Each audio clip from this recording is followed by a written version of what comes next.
a este espacio, a Lina Duarte, corresponsal de Sin Censura, gran periodista, gran activista, gran luchadora por los derechos civiles, y por supuesto, Laura Ceballos Alcázar, abogada, especialista en derecho electoral, colaboradora de Sin Línea y también una gran luchadora por la democracia. ¿Cómo están, queridas amigas? Primero te digo, Alina, te saludo a ti. Bien, gracias, Toño. Saludos a ti, a Laura, a todo el auditorio del equipo de Sin Censura. Un gusto, como siempre, todos los lunes estar aquí por la mañana.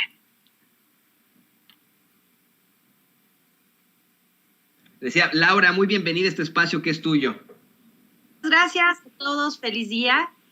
Pues la verdad que muy apasionado todo tu argumento, Toño. Estábamos aquí también echando letras en el chat, porque de verdad que este hombre, pobrecito, no se ha dado cuenta que la extracción de petróleo no solo sirve para transformarla en combustibles. Hay miles de cosas que se hacen con el petróleo y el hombre supone que todo se hará con la luz del sol. Pobrecito. Sí, así es. No supone, nos miente, eso es lo peor, él lo sabe. Yo eso lo he sostenido una y otra vez. Creo que Ricardo Anaya no es un imbécil, es un mentiroso, es un sinvergüenza, es un cínico. Pero bueno, ¿qué les parece que vamos a más información? Miren, hoy el presidente López Obrador comentó que pues ya se ha dicho que si se hace el esfuerzo de parte de los consejeros del INE, se puede llevar a cabo la consulta de revocación del mandato. Incluso dice que se demostró que con los recursos que tienen pueden realizar esa consulta. Alina Duarte, nuestra corresponsal aquí en Sin Censura, es lo decía desde hace rato, una incansable luchadora por la democracia y quien ha estado muy pendiente de estos procesos de consulta.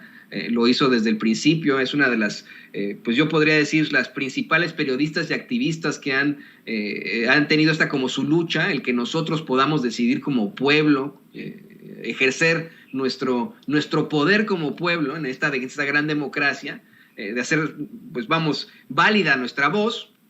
Y pues obviamente, Alina, yo te hago la pregunta, obviamente que se puede hacer con estos recursos la consulta para la revocación del mandato, o se equivoca López Obrador, o se equivocan los expertos.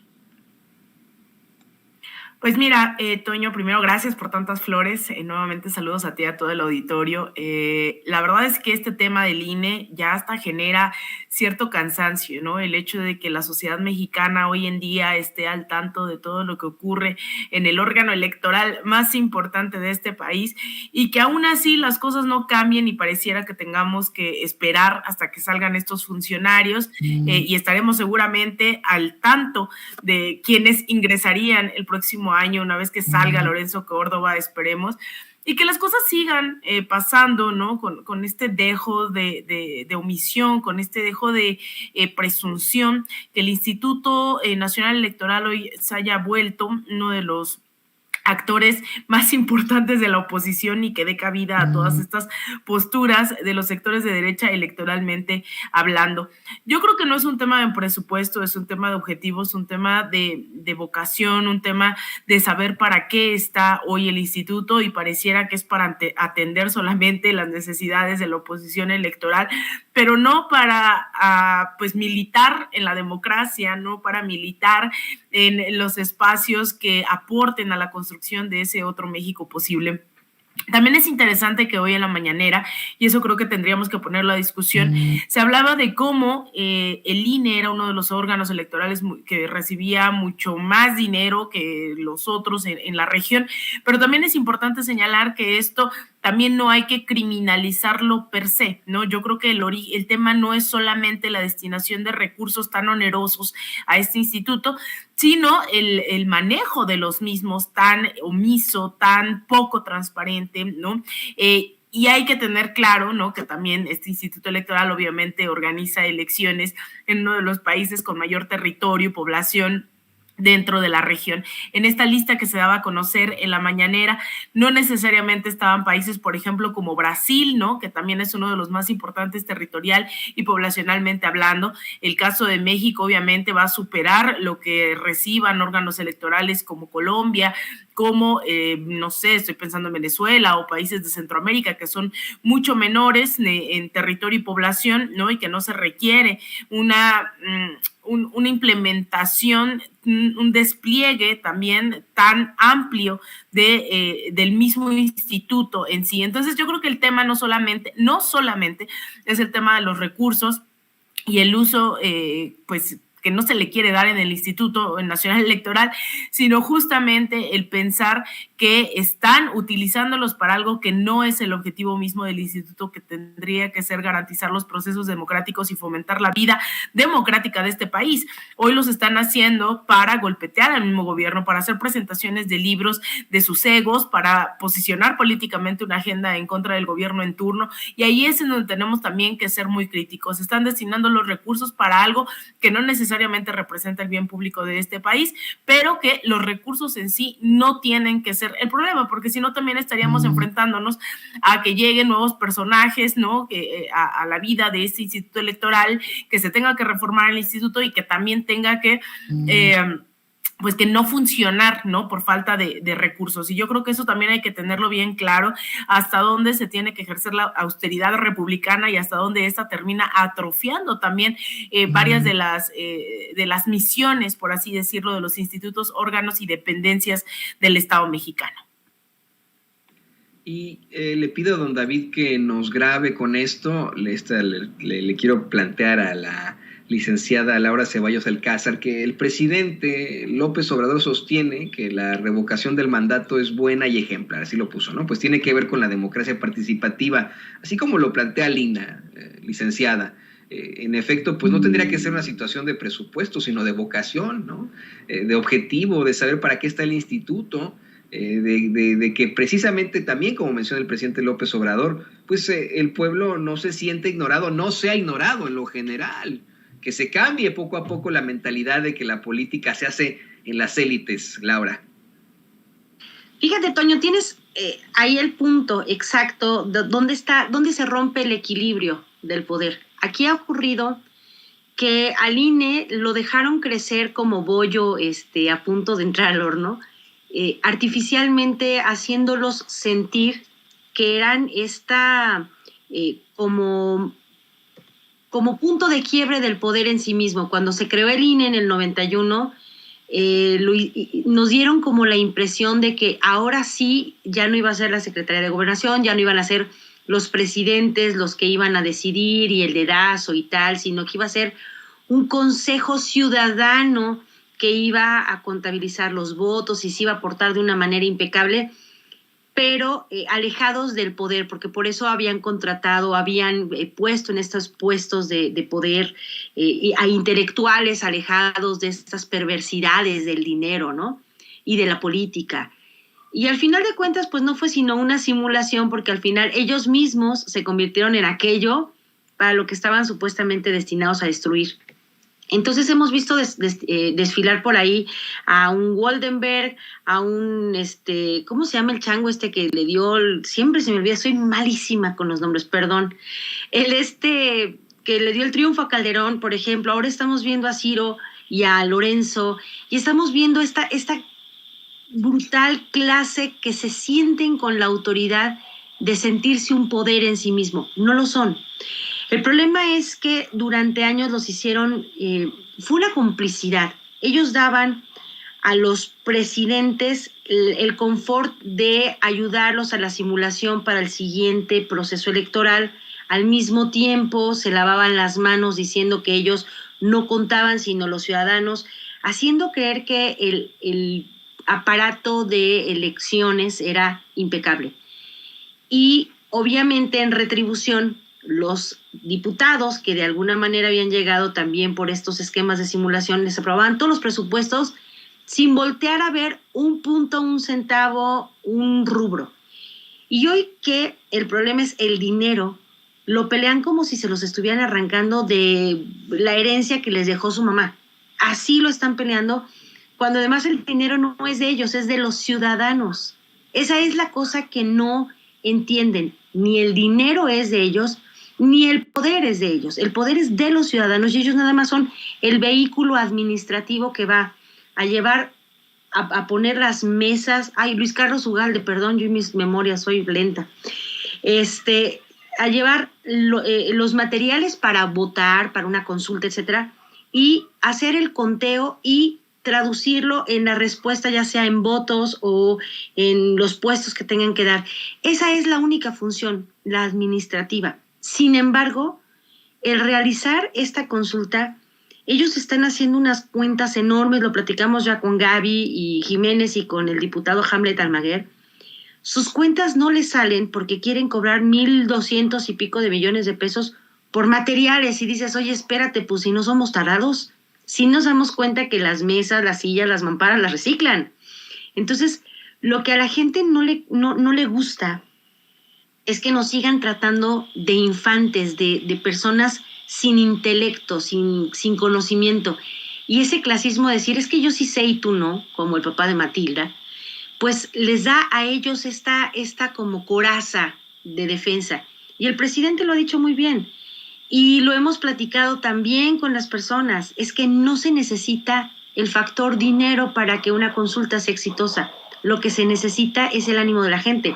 Si Gaby y su organización pudieron levantar millones y millones de firmas sin un peso de presupuesto, lo mismo puede hacer el INE reciclando sus materiales, poniéndolos obviamente en buen resguardo, para que se salven, digamos, que entre una elección y otra, un ejercicio y otro, y que no nos vengan a tratar de decir que no es cierto lo de las croquetas de los perros, y que no es cierto lo de los choferes, y que no es cierto lo de las cuentas de teléfono celular y la gasolina, porque ahí están los números. Entonces, si ellos quitan el factor dinero, pierden todo su argumento. Esa es la cosa. No pueden ellos imaginarse una vida sin lujos y sin privilegios, porque ellos en su cabeza son ese cuarto poder que debe tener todos estos privilegios, pero no se han enterado tampoco que en los otros 3 poderes se está haciendo, bueno, por lo menos en 2, en el legislativo y en el ejecutivo, se está haciendo el recorte precisamente de los gastos suntuosos, y de que es posible y necesario y urgente llegar a un estadio completamente normal, adecuado, de austeridad. Austeridad no significa que tengan que dar credenciales en la calle, como dijo Ciro Murayama. Austeridad significa no utilizar el erario para sus lujos, para sus lavanderías, para sus comidas de 14,000 pesos, que es el doble de lo que le pagan a los que sí están entregando credenciales. Entonces, si ellos quitan el factor dinero de su discusión, se les acaba el argumento. Así es, así es. Y yo también quiero insistir con eso. Lo preocupante es que manejan el discurso en las principales redes, en los principales medios. Es ahí donde mantienen esto, a pesar de que la gente no les crea, pero tienen acceso, como tú bien mencionas, Laura, a los medios tradicionales. Es Luis Carlos Ugalde el que le dio el triunfo a Felipe Calderón. Y ahora se lo voy a preguntar, le pido a don David que nos grabe, le voy a preguntar a Lina. No solo se lo voy a preguntar, vamos a cambiar un poco de tema para hablar de esta pues, situación tan, híjole, controvertida y al mismo tiempo preocupante para el resto denominador de los mexicanos ante la destrucción que ha causado la privatización en México. Hoy el presidente López Obrador dijo en la mañanera que ojalá y que Citibanamex se mexicanice. Habló, querida Lina Duarte, de cómo es necesario que no solamente pues haya inversionistas mexicanos, sino que puedan demostrar que no son unos pillos de los pillos. ¿Qué nos puedes decir sobre esto? Mira, Toño, yo estoy muy feliz de que cada día que me levanto siento que los discursos y los debates se van tornando más a la izquierda, y quiero creer que esa es mi impresión. Si bien he sostenido que la llamada cuarta transformación no es ese modelo hoy concluido, este proceso ya finalizado, en donde ya no hay contradicciones, no, al contrario, hemos denunciado aquí la existencia de gente egoísta, de gente ególatra, de fracciones dentro de la llamada 4T en lo que respecta a las instituciones que están trabajando desde el ego, desde intereses personales. Hemos denunciado a un Monreal, ¿no? Tratando de posicionarse él y no un proceso ni un objetivo. También me parece que hace 3 años, si hubiésemos hablado de mexicanizar este tipo de empresas, de nacionalizar, que es el tema que a mí me gusta más, porque no es un tema de mexicanizar, es un tema de que estos recursos privados pasen a manos de control del Estado mexicano, pero que también esa ganancia se termine socializando con las y los mexicanos. Entonces, hace 3 años era impensable, y tú lo has visto, Toño, en este tiempo que he estado en Sin Censura, hace 1 año y medio era como, es que eres muy radical, Alina, ¿por qué planteas que México se tiene que salir de la OEA? Es que, Alina, eres muy radical porque le haces el juego a la derecha diciendo que la derecha está en Morena, es que, Alina, eres muy radical. Y hoy nos levantamos con debates de qué se tiene que hacer con el capital de un banco que puede pasar a ser a las manos del Estado mexicano. Eso a mí me parece increíble. Incluso estos debates han trascendido tanto que no tenemos que esperar a pedirle su opinión a ciertos funcionarios. Tal es el caso de Marcelo Ebrard, que ayer yo estaba sorprendida porque no es como que lo estuvieran entrevistando, que lo estuvieran presionando para posicionarse al respecto, y él hablaba específicamente de la parte de los fondos culturales de Citibanamex y que él estaría muy atento porque también podrían pasar a ser pues nacionalizados, ¿no?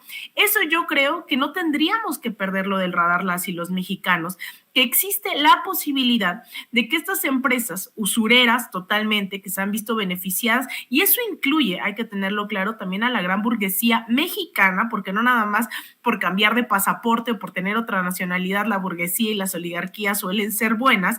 Tal es el caso de Ricardo Salinas Pliego, de Carlos Slim, que de repente se ponen la playera de la 4T para no pagar impuestos, para ayudar, ¿no? En ciertos temas, pero al final siguen sin darle derechos laborales a las y los mexicanos, siguen sin darle prestaciones, siguen sin responder al tema, por ejemplo, de sus derechos durante la pandemia. Muchos y muchas de sus trabajadoras han muerto durante esta pandemia y eso no les quita, ¿no? Que sean mexicanos, y no les quita que también de repente se pongan la playera. Entonces, yo creo que sostener este tipo de debates, ahí sí no veo a la gente diciendo que es radical el presidente, que es radical Marcelo Ebrard. Yo creo que lo correcto es tener siempre en mente que estas empresas que se han vendido como dar la oportunidad de trabajar a los trabajadores, ¿no? Vaya término, les dicen como nosotros creamos empleos. Lo que no dicen es que son precarios, que son que vienen y explotan a esta población, no les dan derechos laborales, no les dan ni mucho menos pensiones, jubilaciones, no les dan ni siquiera vacaciones pagadas, ¿no?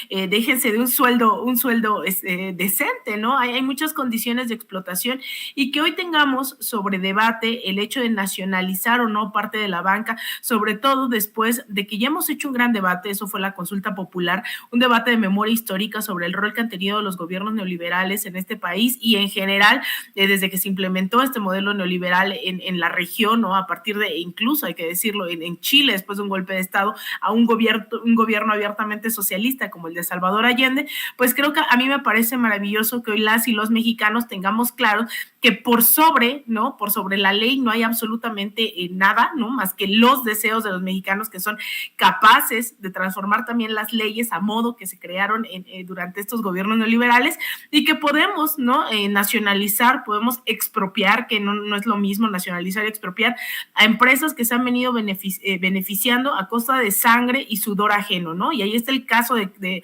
Salinas Pliego diciendo que yo hasta dormido hago dinero. Eso es lo que hay que tener presentes. Estos empresarios no viven de echarle ganas y de trabajar muy fuerte, viven de explotar a otras y otros mexicanos y enriquecerse. Entonces hay que tener claro que estas posibilidades están sobre la mesa y yo lo celebro bastante. Queridas compañeras, quiero hacer un paréntesis muy rápido porque me están llegando muchos mensajes muy radicales, que qué bueno, ¿no? Hay que ser radicales, estoy completamente de acuerdo con eso y con Alina, de que, pues de mi crítica hacia el yoga, no fue la crítica al yoga, le quiero hacer una aclaración, le ofrezco disculpas si usted es aficionado o aficionada o disfruta del yoga. Por supuesto que es una disciplina ancestral muy importante que genera pues gran paz interior y por supuesto pues una gran fortaleza física.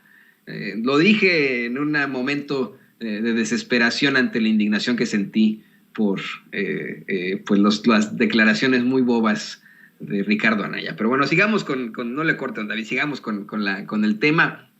Le quiero preguntar a Laura Ceballos Alcázar, a la abogada Laura Ceballos, ¿cómo justificar entonces la privatización de los bancos? ¿Con qué cara llegan hoy esos conservadores y siguen pues queriendo entregar todo a los más poderosos, a los extranjeros, como ahora plantean con Citibanamex? Híjoles, es de estas cosas que uno de verdad no concibe. Para ellos, la entrega de un banco, la entrega de Pemex, la entrega de Comisión Federal de Electricidad, de los trenes, vaya, yo he escrito que si tuvieran madre, me refiero a la madre, no la biológica, sino la moral, la entregarían por 3 pesos. No tienen la menor idea de lo que implica para el pueblo, para México, tener nuevamente un banco que sea el de México. Porque el único que queda, bueno, aparte del de Banorte, y aquí quiero yo llevar el chisme de unos chats en los que estuve a la mesa, lo único que queda pues es el Banco del Bienestar que se está construyendo con la idea de que sea para los mexicanos, que no haya un, digamos que un dueño particular, sino que esta sea pues la principal fuente de, sobre todo, de crédito para la gente más sencilla, ¿no? Entonces, en los chats decían que por qué no, así como se jinetean nuestras afores en todos los bancos, ¿por qué no la gente aporta y hacemos una especie como de banco de cooperativa? Yo no soy financista, pero me imagino que si la gente aportara y el presidente decidiera como incorporarlo a este esquema del Banco del Bienestar, sería mucho mejor que entregárselo a un personaje de siniestras aficiones. En el caso, como decía Alina, el señor Ricardo Salinas Pliego, no nada más hace dinero dormido, sino también hace tranzas dormido, que primero pague los impuestos de lo que debe, de sus otras negociaciones, de sus otras frentes de dinero, y que una vez que haya saldado cuentas, entonces sí se presente a postularse para adquirir un banco. Y yo creo que aquí lo que a mí me parece que a los mexicanos nos gustaría es que regresaran, no nada más el banco como institución, sino la idea de tener una banca nacional, porque como decían ahorita en el chat, ¿por qué se llama Banamex si no es de México, es de España? Y segunda y tercera, la idea de tener un banco que ya está establecido, ampliando la red de bancos del Banco del Bienestar, pues no sería tan mala idea. Pero yo creo que de todo, lo más bonito sería la parte del patrimonio, del acervo cultural, los edificios, todo lo que proponía Marcelo Ebrard, que tenía que regresar a México porque pues cualquier día de repente pues resulta que las obras de arte y las esculturas se las llevan porque pues como lo compraron con facilidades sin pagar impuestos y no les costó en realidad, pues tampoco le tendrán ningún aprecio a las obras de arte que ahí se guardan y podrán utilizarlas para sus colecciones privadas. Entonces yo creo que sí es un buen tema para analizarlo con quien sepa de sobre todo la parte técnica, si fuera posible que con las afores se ayudara a contribuir como una especie de cooperativa y como decía Pablo Gómez, que sea un banco pues con un capital o con un manejo mixto. Por un lado el Estado una parte y otra parte a lo mejor pues la gente, a lo mejor inversionistas privados, a lo mejor varios inversionistas. Yo creo que podríamos explorar varias opciones, siempre además que México tenga las de ganar. México, el pueblo, México, la gente que en realidad utiliza esos servicios usurerísimos. Tú les pides $1 y las acabas pagando 50 y la vida. Entonces, ojalá y que de verdad se exploraran otras opciones, no nada más entregarlo a un banquero que diga que tiene el dinero, sino a futuro, qué es lo que nos depararía con ciertos otros esquemas, ¿no? Ya para cerrar, le pido a don David que nos grabe. Le quiero plantear a Alina Duarte que lo peor de todo es que además de privatizaciones hacían sus chanchullos, ¿no? Pues no solamente no se pagaron impuestos en la venta de Banamex en tiempos de Fox, sino que Calderón les condona más de 5,000 millones, Peña les condona más de 10,000 millones. ¿Qué nos puedes decir sobre esto, Alina? Mira, yo creo, Toño, que el tema de las condonaciones fiscales es algo que también tenemos que poner a debate dentro de la sociedad mexicana, porque se tiene que entender la lógica nuevamente de todas las empresas y cómo es que vienen a explotar a las y los mexicanos y al final después no quieren pagar impuestos, ¿no? Aún así, también eso creo que me parece que nos orillaría o nos haría repensar, por ejemplo, el tema de la reforma tributaria. Yo creo que una de las grandes posibilidades que tenemos hoy en esta llamada cuarta transformación, que hay que ser muy insistentes. La cuarta transformación, yo, Alina, Alina Duarte no la veo, como Andrés Manuel, Morena y listo, ¿no? Y sus instituciones. Yo creo que hoy la 4T hace referencia a un proceso histórico, político, social, económico, que básicamente es el tiempo que hoy México está viviendo. Estemos o no de acuerdo con el gobierno en turno, con algunas o todas las declaraciones del presidente. Lo que sí es verdad es que hoy hay oportunidades que se nos presentan como únicas e irrepetibles. Y ahí es en donde tendríamos que estar debatiendo una reforma tributaria. No es posible que sigamos hablando de condonaciones, pero no estemos hablando de quiénes tienen que pagar más impuestos. No, los pequeños empresarios que tienen su puesto de tortas, que tienen sus puestitos, su tiendita, no pueden estar pagando los mismos impuestos que un Carlos Salinas, que un Slim, que un Carlos Slim, que un Salinas Pliego, que la gran burguesía y oligarquía de este país. Entonces, más que hablar de las condonaciones, creo que tenemos que repensar absolutamente todo lo que nos ha llevado estas décadas de neoliberalismo, estas privatizaciones, desde finales de los 80, durante los 90, con la entrada del Tratado de Libre Comercio en el 94, toda esta serie de procesos que hoy nos hacen plantear no solamente quién tiene que pagar impuestos o no, sino cómo se redistribuyen mejor los ingresos del Estado, cómo se generan mejores y más duraderos programas sociales, cómo distribuimos todo eso de los impuestos en algo que no se pueda echar atrás, ¿no? Y creo que también por eso es tan importante insistir desde estos medios independientes que tenemos que apostarle absolutamente a todo, ¿no? Ya el presidente se definió como radical, para muchas todavía no se definen como tales y sobre todo no actúan como tales dentro del gobierno, pero a mí me parece que en el fondo del tema de los impuestos sí merecemos una reforma tributaria en donde los y las empresarias más ricas, no solamente son los más ricos de México, son los más ricos de todo el mundo, ¿no? No estamos hablando de cualquier persona, no estamos hablando de que nos están haciendo el favor de pagar impuestos. Es que por obligación tienen que hacerlo, pero también tendríamos que estar acompañando a todos los y las trabajadoras de estas empresas a exigir mejores derechos laborales, a que se les respeten todas esas condiciones y nuevamente, ¿no? A que no solamente paguen impuestos, sino paguen más en tiempo y forma que las y los millones de mexicanos que sí lo hacen a tiempo. Y también para cerrar, le quiero preguntar a la licenciada Ceballos Alcázar, pues mira, Fox, Calderón y Peña beneficiaron a los más poderosos de México y sus chingaderas para enriquecer, disculpa la palabrota, pero esas chingaderas para enriquecer a los dueños de Banamex son la prueba absoluta. Yo estoy completamente de acuerdo en lo que plantea Alina Duarte. Deberían, en la Cuarta Transformación, aprovechar la oportunidad de este momento histórico, político y social para una reforma tributaria. Sí, ya en este momento, Laura, tenemos un parteaguas, el que no se pueda hacer a nivel de poder ejecutivo este tipo de condonaciones. Pero qué tal que llega otro presidente de otro partido, de otra ideología, y regresan esas condonaciones, o incluso del mismo partido, porque hay muchos que dicen ser de izquierda y nomás no, y empiezan a condonarles los impuestos a los amigos poderosos.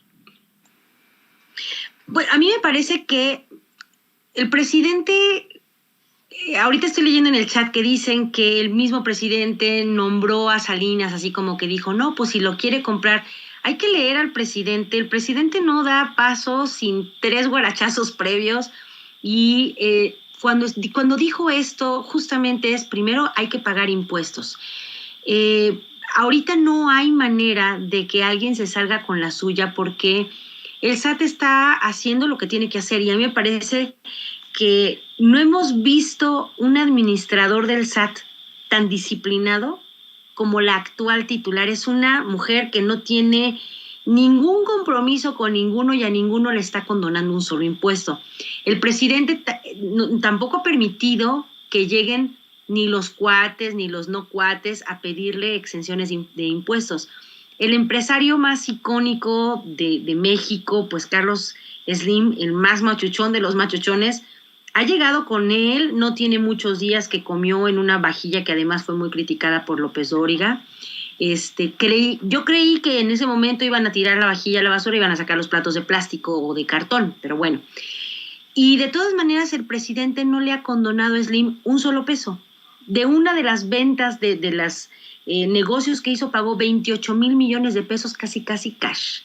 Entonces, en efecto, estamos en una situación en donde México está como diseñando una disciplina fiscal que si está haciendo que paguen los más ricos que nunca pagaban, curiosamente, porque yo hice mi servicio social en el SAT y hay una cartera que se llama grandes contribuyentes y eran bien poquitos en comparación con los contribuyentes normales, y todos ellos siempre tenían amparos, siempre tenían la condonación y además solicitando devolución de impuestos. Era increíble ver la cartera de grandes contribuyentes. Entonces, no es algo tan difícil de entender. El presidente quiere disciplina y como lo está llevando el SAT es adecuado. Ahora, en una venta de este tamaño, pues los impuestos que se generarían serían muy importantes y tendríamos, pues en este caso, ahora sí la satisfacción de ver que algo de lo que era de México produce los impuestos que son justos y adecuados. Ahora, también a nivel personal, me parece que toda la gente que contribuye hoy lo hace con una visión muy diferente. No es lo mismo que cuando estábamos en tiempos de Peña Nieto y hacia atrás. Sentías el machetazo, te dolía en el alma porque no lo veías reflejado en otras políticas, en otras formas de retribución a la ciudadanía. Hoy vemos becas del bienestar, vemos las becas para los ancianitos, vemos las becas para los niños que tienen, niñas con discapacidad o los que están en la escuela. Me parece que hoy vemos una manera diferente de regresar el dinero a la misma gente que contribuye. Entonces, sí estamos en una situación diferente de disciplina fiscal y yo no creo que haya manera de, además, volver a perder esta conciencia ciudadana que hoy tenemos. Seríamos los primeros en reclamar y seríamos obviamente el tribunal más fuerte que acusaría un desfalco de este tamaño y no le permitiríamos ni al presidente, y menos obviamente al SAT, que alguien impunemente dijera, pues no te pago ni un rábano y hazle como quieras. Estamos en un tiempo muy diferente en donde la propia gente hoy exige que las cosas sean de manera transparente y creo que ante esta venta vamos a estar viendo varias posibilidades, un desfile de posibles compradores, pero con su lectura de cartilla previa de sí, si quieres comprar vas a pagar esto, ¿te animas? A ver qué dicen. Bueno, como siempre ha sido una excelente conversación, una excelente mesa de análisis de estas dos grandes compañeras. Por favor, Laura Ceballos Alcázar, nuestra queridísima abogada, especialista en Derecho Electoral, compártenos tus redes sociales para que la gente se sume a las redes también de Sin Línea MX. Pues yo estoy en el Twitter, así como lo ven aquí en mi nombre, @Ceballos Laura, Ceballos con V.